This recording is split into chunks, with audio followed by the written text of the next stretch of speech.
Thanks for joining me for another devotion. We're in the letters in chapter 2 and chapter 3 in Revelation, and we've arrived to the letter to the church in Philadelphia. So in verse 7 it says, "To the angel of the church in Philadelphia write, these are the words of him who is holy and true, and who holds the key of David. What he opens no one can shut, and what he shuts no one can open. I know your deeds. See, I have placed before you an open door that no one can shut. I know that you have little strength, and yet you have kept my word and have not denied my name." Wow, these are people almost opposite to the church in Sardis. They don't look amazing. They don't look impressive. They don't have it all together. It says they have little strength, and yet Jesus honors them. He is not worried about their lack of strength. He honors that they have kept his word, and they have not denied his name.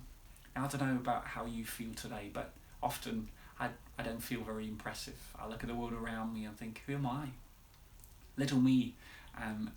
So easily I can think that I'm insignificant, I don't have influence, but Jesus is saying that he's not looking for these things. He is looking for people who are faithful with the little that they have, keeping Jesus' word and putting it into practice and not denying his name. So perhaps you feel discouraged today, perhaps you feel insignificant, perhaps you think, oh, what can come of me? And Jesus is saying it's okay if you just barely hanging on, but being faithful, that is what matters. So let me encourage you. Jesus is honouring your faithfulness. He's seeing your witness to others and you holding on to Jesus, and he honours that, and he wants you to continue in that.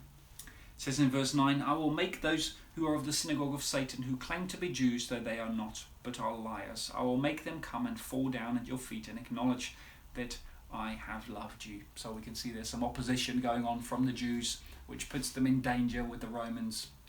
We've looked at that in one of the earlier devotions. That was generally true for the Christians at that day, and Jesus is saying you don't have to fight for yourself, you don't have to overcome them. I will fight for you, I will overcome them, and I will stand up for you. Acknowledge that I have loved you. When we hold on to Jesus' name, and if we hold on to our love for him, he will acknowledge that love for us to others. So perhaps you're going through challenges, some real pressure, and you feel tempted to fight for yourself. You do not have to fight for yourself. All we need to do is learning how to focus to be faithful to Jesus, and he will fight for us, and he will acknowledge that love that he has for us. In verse 10 it says, "Since you have kept my command to endure patiently, I will also keep you from the hour of trial that is going to come on the whole world to test the inhabitants of the earth. I am coming soon. Hold on to what you have so that no one will take your crown. The one who is victorious I will make a pillar in the temple of God. Never again will they leave it. I will write on them the name of my God and the name of the city of my God, the New Jerusalem, which is coming down out of heaven from God, and I will also write on them my new name. Whoever has ears, let him hear what the Spirit says to the churches."